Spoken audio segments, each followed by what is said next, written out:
কিছুক্ষণ আগে, ঘন্টা দুই আড়াইক আগে, বাংলাদেশে ঢাকায় একটি অত্যন্ত দুঃখজনক এবং জঘন্য একটি ঘটনা ঘটেছে। ইনকালাব মঞ্চের নেতা জনাব ওসমান হাদি, তাকে গুলি করা হয়েছে, তার উপরে গুলিবর্ষণ করা হয়েছে। আমরা কিছুদিন আগে দেখেছি চট্টগ্রামে একইভাবে আমাদের আরেক প্রার্থীকে গুলি করা হয়েছিল। প্রিয় ভাই বোনেরা, প্রথমেই আমি এই ঘটনার জন্য তীব্র ঘৃণা এবং প্রতিবাদ জানাচ্ছি। আমাদের উচিত হবে সারা বাংলাদেশে গণতন্ত্রের পক্ষে যত মানুষ আছে প্রত্যেকটি মানুষের উচিত হবে এই ঘটনার তীব্র প্রতিবাদ এবং ঘৃণা জানানোর। আসো, আমাদের আজকের এই অনুষ্ঠান থেকে আমরা এই ঘটনার প্রতি তীব্র ঘৃণা এবং প্রতিবাদ জানাই এবং একই সাথে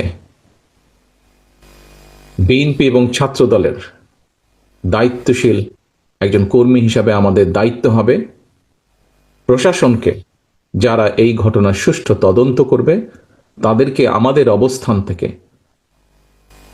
সহযোগিতা করার কোনো স্কোপ সুযোগ যদি থাকে, আমরা আমাদের সর্বোচ্চ সহযোগিতা করব, যাতে করে তারা প্রকৃত যে দোষী ব্যক্তি তাদেরকে খুঁজে বের করে দেশের আইন অনুযায়ী তাদেরকে শাস্তি প্রদান করতে পারে।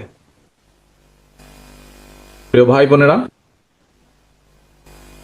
দেশ একটা অত্যন্ত সংকটের ভিতর দিয়ে যাচ্ছে। আমরা দেখেছি গত এক বছরে বিভিন্ন সময় বিভিন্ন ব্যক্তি, বিভিন্ন সংগঠনের সদস্যরা হুমকি দিয়েছে প্রকাশ্যে যে প্রত্যাশিত নির্বাচন আগামী ফেব্রুয়ারি মাসে, সে নির্বাচনকে তারা হতে দেবে না, বাধাগ্রস্ত করবে, প্রকাশ্যে হুমকি দিয়েছে। একটি দল, গোষ্ঠী বা কিছু ব্যক্তি এই দেশকে, দেশের মানুষের শান্তি, স্থিতিশীলতা বিনষ্টের জন্য উঠে পড়ে লেগেছে। এবং এই কারণেই